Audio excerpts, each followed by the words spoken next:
ठीक है। Valuation of shares का मतलब हो गया हमें शेयर्स की वैल्यू निकालनी है एक कंपनी का, और ये आसान टास्क नहीं होता है। इसमें कई सारे फैक्टर्स जो हैं वो एसोसिएटेड होते हैं वैल्यूएशन ऑफ शेयर्स निकालने के लिए। ठीक, उन सब फैक्टर्स को भी हम जो है कंसिडरेशन में नहीं ले सकते सर्टेन करने के लिए एग्जैक्ट वैल्यू। जैसे एग्जांपल, अगर शेयर्स जो है कंपनी के वो कोटेड नहीं है स्टॉक एक्सचेंज पर, तो उनकी वैल्यू जो है हम प्रिसाइजली डिटरमाइन नहीं कर सकते। अगर स्टॉक एक्सचेंज पर कोटेड है यानी कि स्टॉक एक्सचेंज पर वो रजिस्टर्ड है, तो उसके शेयर जो है मार्केट प्राइस के हिसाब से हमें पता चल सकते हैं। ठीक है, मार्केट में जो प्राइस चल रहा है उससे थोड़ा ऊपर नीचे कैलकुलेट होकर आ जाएगा। ठीक है, लेकिन अगर वो कोटेड नहीं है स्टॉक एक्सचेंज पे तो हमें उसका आसानी से पता नहीं चलेगा। तो कुछ शेयर जो स्पेशली जैसे प्राइवेट कंपनी के शेयर जो होते हैं उनकी कोई मार्केट वैल्यू नहीं होती। ठीक है, ट्रांसफरेबिलिटी क्योंकि उनकी रिस्ट्रिक्टेड होती है। ठीक है, तो not with standing with such inherent factors necessity, तो उसको वैल्यूएशन ऑफ शेयर्स को कैलकुलेट करने की जो है वो हमारे लिए बहुत इंपॉर्टेंट हो जाता है। तो वैल्यूएशन ऑफ शेयर जो जरूरी होता है, क्योंकि जरूरी होता है, कब कब जरूरी होता है, जब अमलगमेशन या अब्सॉर्प्शन हो रहा होता है कंपनीज का।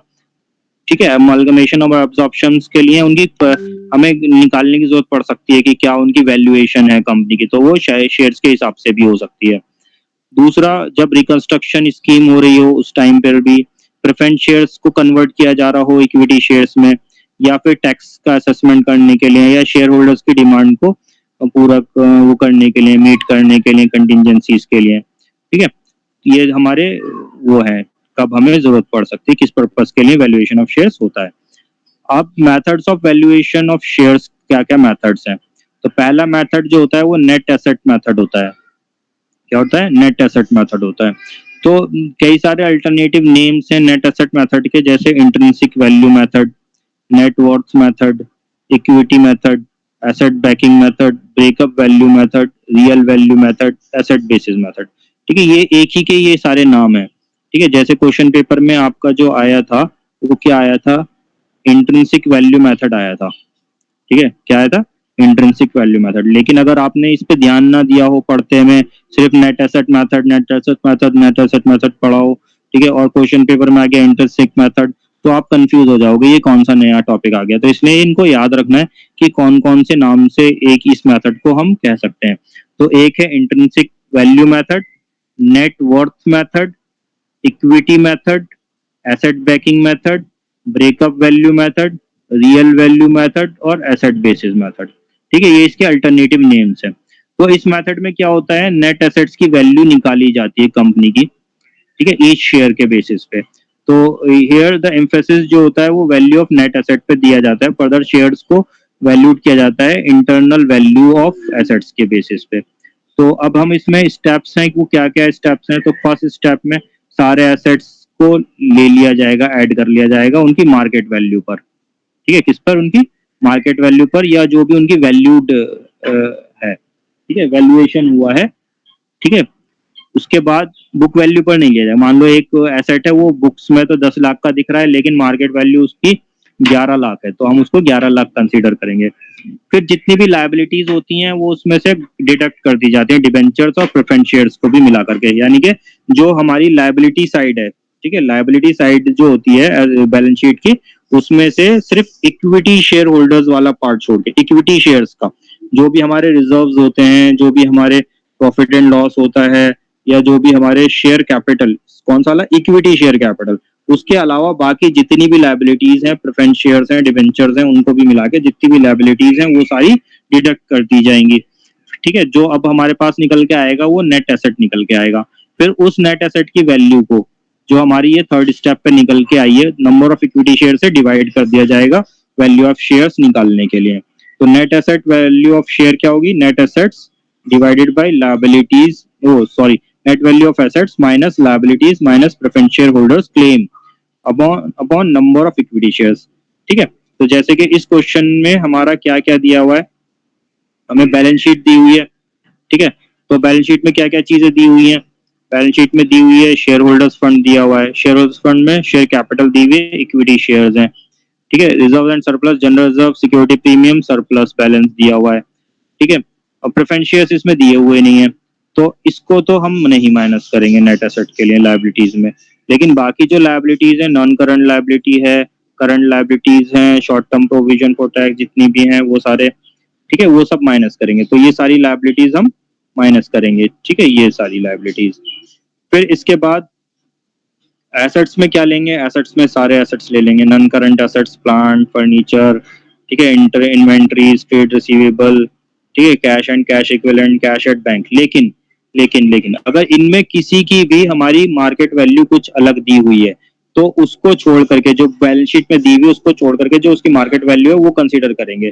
जैसे अब हमारा इसमें देखो, company transfer 20% of its profit after tax to general reserve, the net profits before tax for the last 3 years have been as this। ये तो प्रॉफिट्स दिए हुए हैं तो इससे कोई मतलब नहीं है।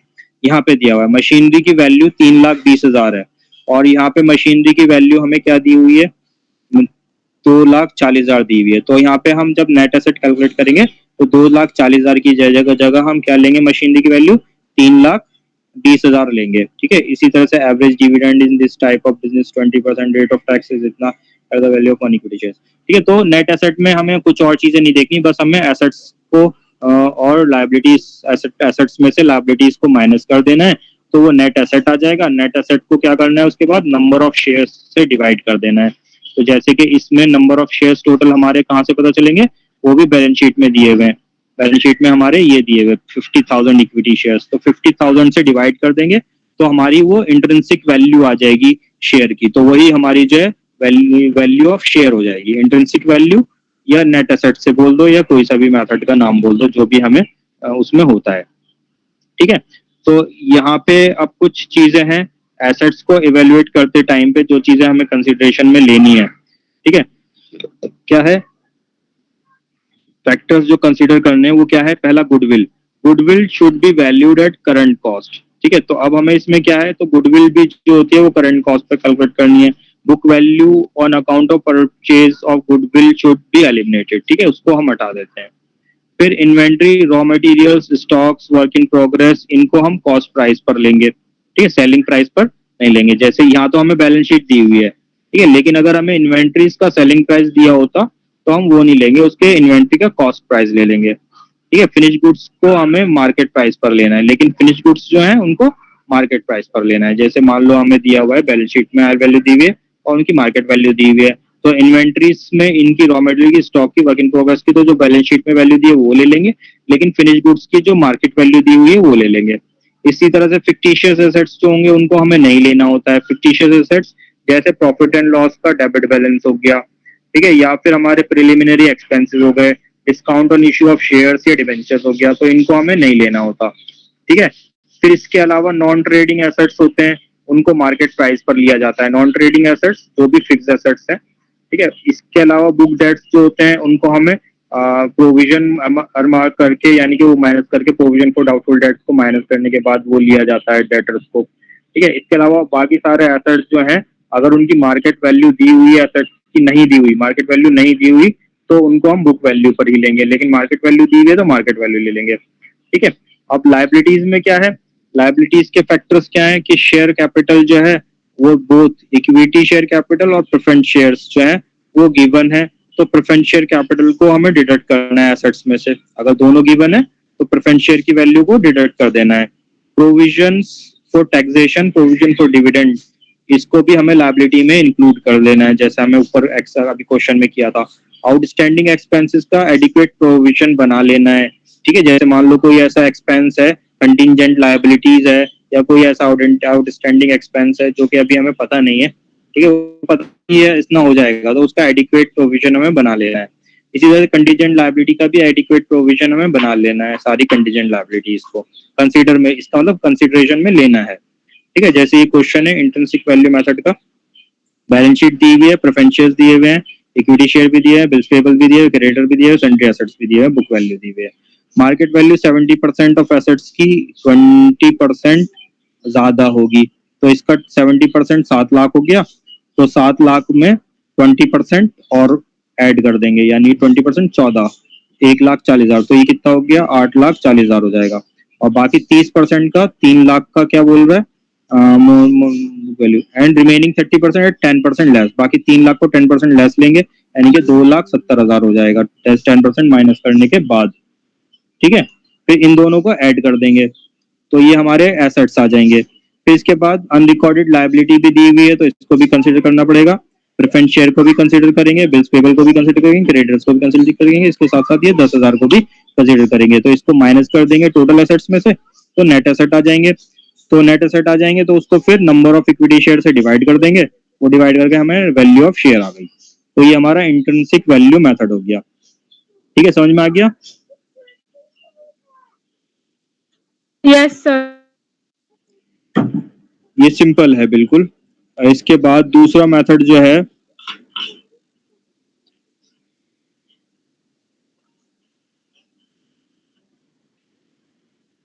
दूसरा मेथड, एक सेकेंड, ये हो गया परफेक्ट।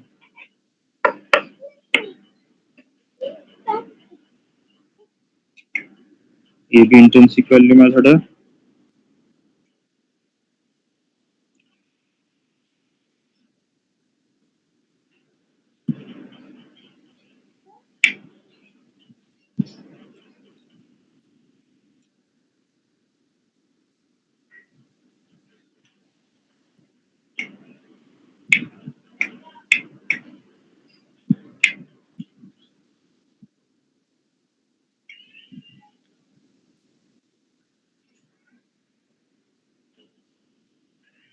ठीक है, इसके क्वेश्चंस कुछ देख लेना और डाउट्स होगा तो पूछ लेना। अब इसके बाद दूसरा मेथड, अच्छा, वैल्यूएशन ऑफ प्रेफरेंस शेयर। तो प्रेफरेंस शेयर्स का भी वैल्यूएशन करने को आ सकता है हमारा। ठीक है, तो उसमें क्या है, model treatment of preference shares. तो यहाँ पे हमें ये सब तो दिया हुआ है। तो अब प्रेफरेंस शेयर की वैल्यू जो है, preference share are preferential as to capital and arrears, preference shares are preferential as to not your. तो first valuation of net asset, पहले नेट एसेट कैलकुलेट कर लिया। नेट एसेट कैलकुलेट करने के बाद जब प्रेफरेंस शेयर्स प्रेफरेंशियल है as to capital और एरियर्स आर पेबल, तो in winding up then net assets जो कैलकुलेट किए हैं less preferential capital preference dividend for 2 years less कर देंगे, तो नेट एसेट अवेलेबल आ जाएगा इतना। ठीक है, फिर इसको नेट एसेट को इंट्रिंसिक वैल्यू पर इक्विटी शेयर आ जाएगी। फिर वैल्यूएशन ऑफ प्रेफरेंस शेयर्स कैसे होगा, 100 नॉमिनल वैल्यू है, तो when preference shares are preferential as to capital, net asset less preference share capital, net asset available to equity share holder आ जाएगा। As per direction intrinsic value per share इतना है, value of preference shares 100 when preference share do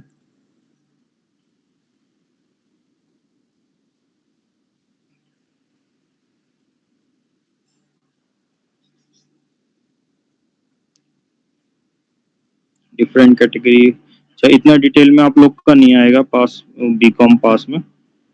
method of value, net asset method हो गया, दोबारा से दे दिया net asset method.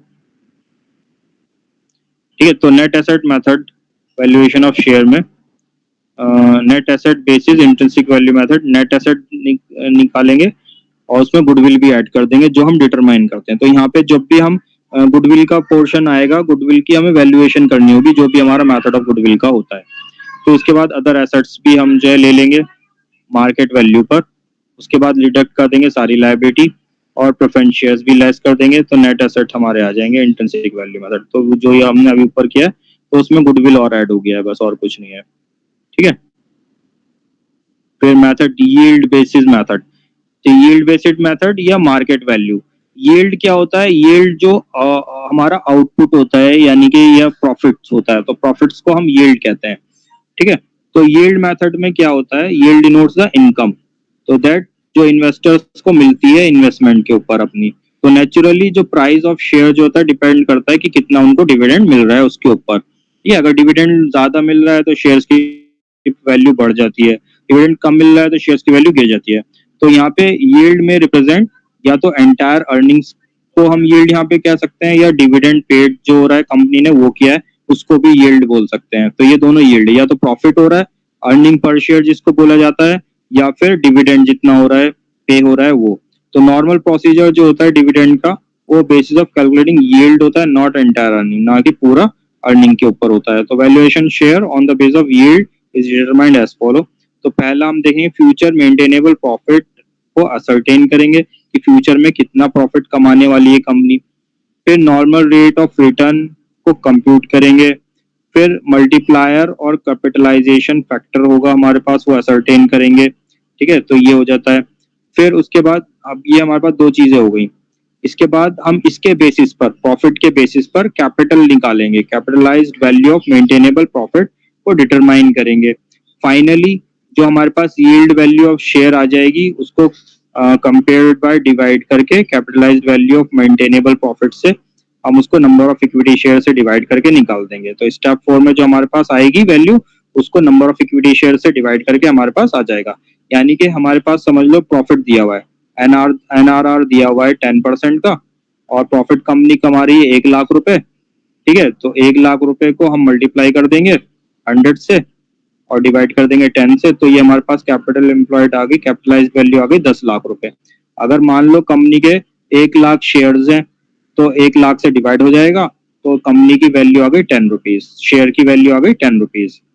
ठीक है, तो जैसे कि यहाँ पे हमें क्वेश्चन में दिया हुआ है, यील्ड बेसिस पे करना है। Paid up share capital of company consist of 2,000, 12% preference shares हैं 100 ईच के, और 50,000 इक्विटी शेयर्स हैं 10 ईच के। तो एवरेज एनुअल प्रॉफिट जो कंपनी का है, डेप्रिसिएशन टैक्सेशन सबके बाद 64,000 रुपए है। तो normal return expected bye investors on equity shares from this type of company is 10%। ठीक है, तो अब हमें यहाँ पे प्रॉफिट कौन सा लेना है, profit after tax and depreciation वाला लेना होता है। ठीक है, तो टैक्स एंड डेप्रिसिएशन प्रोवाइड करने के बाद 64,000 रुपए प्रॉफिट हो रहा है कंपनी को। ठीक है, 10 पर, और इसके साथ ही साथ कंपनी के अगर प्रेफरेंस शेयर्स हैं तो जो डिविडेंड मिलेगा इक्विटी शेयर होल्डर्स को, वो प्रेफरेंस शेयर होल्डर का डिविडेंड देने के बाद होगा। ठीक है, तो यहाँ पे प्रेफरेंस शेयर्स भी हैं, तो प्रेफरेंस शेयर्स का 12% है, वो भी हमें माइनस करना पड़ेगा। तो कितने शेयर्स हैं, 20 से 2,000 हैं प्रेफरेंस शेयर ऑफ 100 ईच, तो कितने के हो गए, 2,00,000 रुपए के हो गए। ठीक है, तो 2,00,000 पे, हाँ इसमें हमेशा आफ्टर टैक्स ही रहेगा। हाँ, इसमें प्रॉफिट जो है वो आफ्टर टैक्स एंड डेप्रिसिएशन होगा, साथ ही साथ प्रेफरेंस शेयर्स भी हैं तो प्रेफरेंस शेयर का डिविडेंड भी माइनस करना पड़ेगा। ठीक है, तो यहाँ पे हम प्रेफरेंस शेयर का डिविडेंड जैसे कैलकुलेट कर रहे हैं, तो 12%, 2,00,000 का 12%,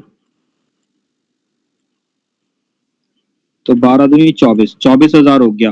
तो 64,000 में से ये 24,000 और माइनस हो जाएगा, तो कितना बचेगा, 40,000 बचेगा सिर्फ। ठीक है, अब ये 40,000 है, इसको नॉर्मल रेट ऑफ रिटर्न के हिसाब से इसको कैपिटलाइज कर देंगे, कैपिटलाइजेशन कर देंगे, तो हमारा 4,00,000 रुपए आ गया। ठीक है, अब इस 4,00,000 को डिवाइड कर देंगे नंबर ऑफ इक्विटी शेयर से, 50,000 इक्विटी शेयर है, तो 4,00,000 डिवाइडेड बाय 50,000, तो ये हमारा 2020 5 अट्ठे 40, तो ये 8 रुपए हमारा इक्विटी शेयर का वैल्यू आ गया। ठीक है,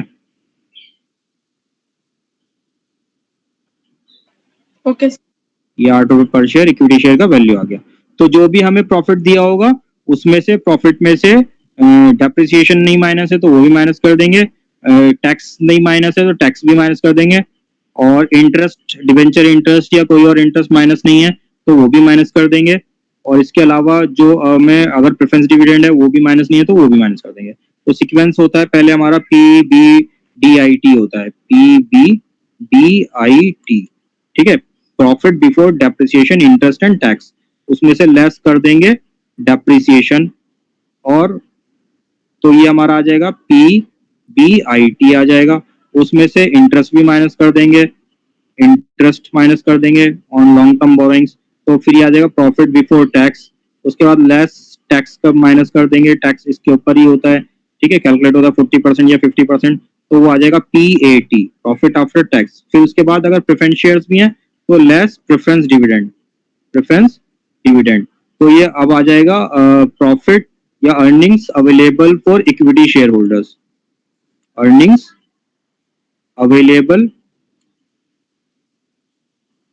फॉर इक्विटी शेयर होल्डर्स। ठीक है, तो इसी को नंबर ऑफ शेयर से डिवाइड कर देंगे, सॉरी नंबर ऑफ शेयर से नहीं, इसी को जो है ये हमारे पास earning available for equity share holder है, इसी को कैपिटलाइज कर देंगे नॉर्मल रेट ऑफ रिटर्न के हिसाब से। जैसे यहाँ पे हमारा 40,000 आ गया था, 40,000 ऊपर वाले क्वेश्चन में 40,000 आ गया था, तो हमने 100/10 करके हमारे पास 4 लाख रुपए वो आ गया, फिर उस 4 लाख को डिवाइड कर देंगे नंबर ऑफ शेयर से, तो वो हमारा आ जाएगा इक्विटी शेयर का वैल्यू। ठीक है, तो ये यील्ड बेसिस मेथड से हमारा इस तरह से हो जाएगा फ्यूचर मेंटेनेबल प्रॉफिट कैलकुलेट करके। ठीक है, इसमें कोई डाउट की वाली बात तो होगी नहीं, सिंपल क्वेश्चन है।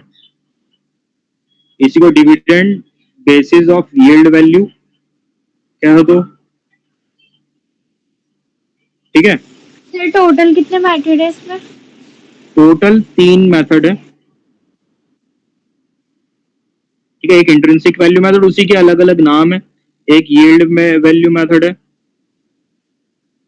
ठीक है, एक अर्निंग पर शेयर बेसिस पे भी हो सकता है, एक अर्निंग पर शेयर बेसिस, तो अर्निंग पर शेयर बेसिस पे अर्निंग पर शेयर निकाल लेंगे। ठीक है, तो उसको जो भी हमारा यानी कि 40,000 रुपए हुआ है, 40,000 रुपए जो अर्निंग्स थी उसको डिवाइड कर दे